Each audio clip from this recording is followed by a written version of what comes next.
अगर किसी सरकारी विभाग में बायोमेट्रिक मशीन बस शो पीस बनकर रह जाए, अगर एक मामूली संविदा कंप्यूटर ऑपरेटर 2 साल में ही मिनी सीईओ की तरह व्यवहार करने लगे और अगर अफसरों की आंखों के सामने नाक के नीचे लाखों का खेल खेला जाता रहे, तो इसका मतलब एक ही है, सिस्टम में घुस चुका है डिजिटल घोटाले का वायरस। आज की कहानी हल्द्वानी वन निगम के लॉगिंग प्रभाग पूर्वी हल्द्वानी की है, जहां एक कंप्यूटर ऑपरेटर ने सिस्टम को हैक नहीं हाईजैक कर दिया था। घोटाले का बीज 2 सालों में पौधा बन गया। 2 साल 2 महीने की एक संविदा नौकरी और एक शातिर दिमाग जिसने हल्द्वानी के वन निगम में भ्रष्टाचार की जड़ें उस तरह अपलोड कर दी जैसे वायरस चुपके से सिस्टम में इंस्टॉल हो जाता है। महेंद्र सिंह बिष्ट धानाचुली के रहने वाले सिर्फ 26 महीने पहले नौकरी पर लगा था, लेकिन विभाग में उसकी एंट्री ऐसे हुई जैसे कोई इंटर्न नहीं बल्कि कोई इंचार्ज आ गया हो। ज्वाइनिंग के कुछ महीनों बाद ही उसने कई बड़े अधिकारियों से नजदीकियां बढ़ाना शुरू किया। इतना कि विभाग में बोलचाल थी कि ये तो कंप्यूटर ऑपरेटर नहीं साहब, हमारा नया इंफॉर्मेशन कंट्रोल रूम है। लेकिन असली कहानी शुरू होती है वहां जहां बायोमेट्रिक मशीन लगी थी, पर महेंद्र साहब को उसकी परवाह ही नहीं थी। बायोमेट्रिक मशीन वर्सेस महेंद्र का जादुई पेन। जांच रिपोर्ट पढ़कर रोंगटे खड़े हो जाते हैं।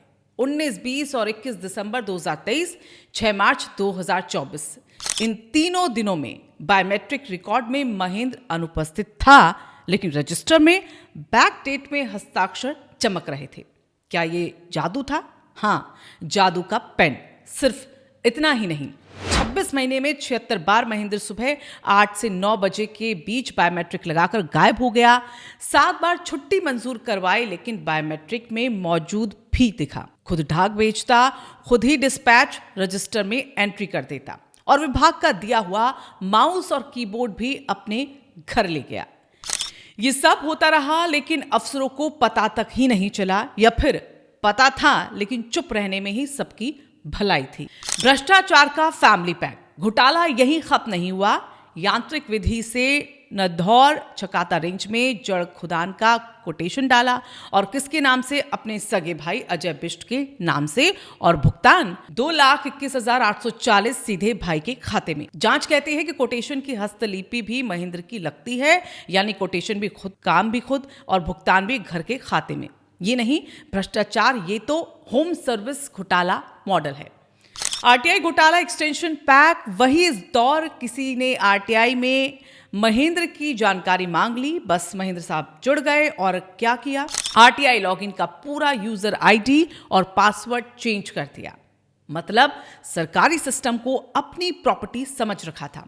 मुख्यालय से पासवर्ड रिकवर करना पड़ा। अब आप ये सोचिए, एक कंप्यूटर ऑपरेटर ने विभाग की आरटीआई व्यवस्था तक को बंधक बना दिया। लाखों का खेल एक चेक की फोटो से। और जब यहां जरा ध्यान से इसे सुनिएगा, जो सबसे हैरान करने वाला पार्ट है, आउटसोर्स कर्मियों के मानदेय का 72,775 राज्य के खाते से भुगतान, वन निगम के चेक की फोटोकॉपी भेजकर पेमेंट रिलीज कर दिया गया और बाद में असली चेक भेजा गया तो डबल पेमेंट हो गया। 1 महीने तक पैसा वापस लाने के लिए जूझना पड़ा। अब यहां पर सबसे बड़ा सवाल ये खड़ा होता है कि कंप्यूटर ऑपरेटर ने बैंक स्टाफ और सहायक लेखाकार से मिलकर ऐसा खेल कैसे कर दिया? क्या वन विभाग में अकाउंट सेक्शन भी बिल्कुल नींद में था? अधिकारियों की आंखों पर पट्टी या मिलीभगत? ये पूरा घोटाला अपने आप में बड़ा नहीं, बड़ा सवाल है। बायोमेट्रिक आखिरकार कैसे फेल हो गया? अधिकारियों को 26 महीने तक महेंद्र के व्यवहार और उसकी बढ़ती पकड़ पर आखिरकार शक क्यों नहीं हुआ? किसके भरोसे पर यह लड़का इतना बेखौफ था? क्या विभाग में पहले भी ऐसा सिस्टम चलता आया है?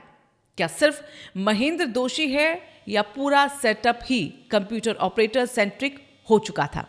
उत्तराखंड में पिछले 2 साल में वन विभाग से जुड़ी कई खबरें जुरान सामने आई हैं। अवैध कटान, फर्जी बिल, लकड़ी चोरी, स्टॉक घोटाले और अधिकारियों की साठगांठ। इस केस ने एक बार फिर सवाल उठा दिए हैं कि क्या उत्तराखंड का वन विभाग भ्रष्टाचार मुक्त वन भी बन सकता है?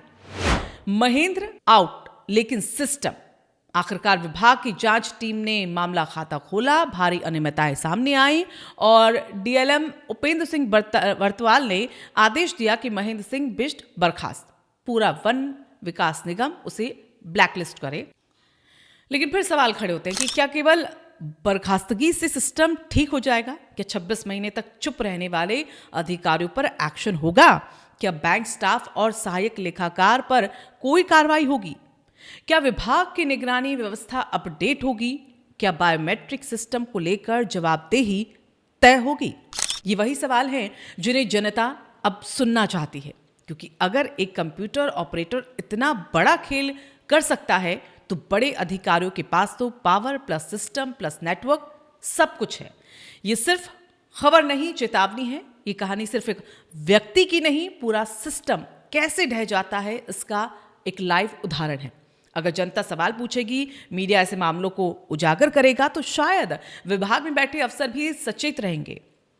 उत्तराखंड का भविष्य तभी सुरक्षित है जब उसकी वन संपदा सुरक्षित हो, और वन संपदा तभी सुरक्षित है जब वन विभाग में ईमानदारी, जवाबदेही और निगरानी मजबूत हो। एक कंप्यूटर ऑपरेटर ने पूरे विभाग को हिला दिया।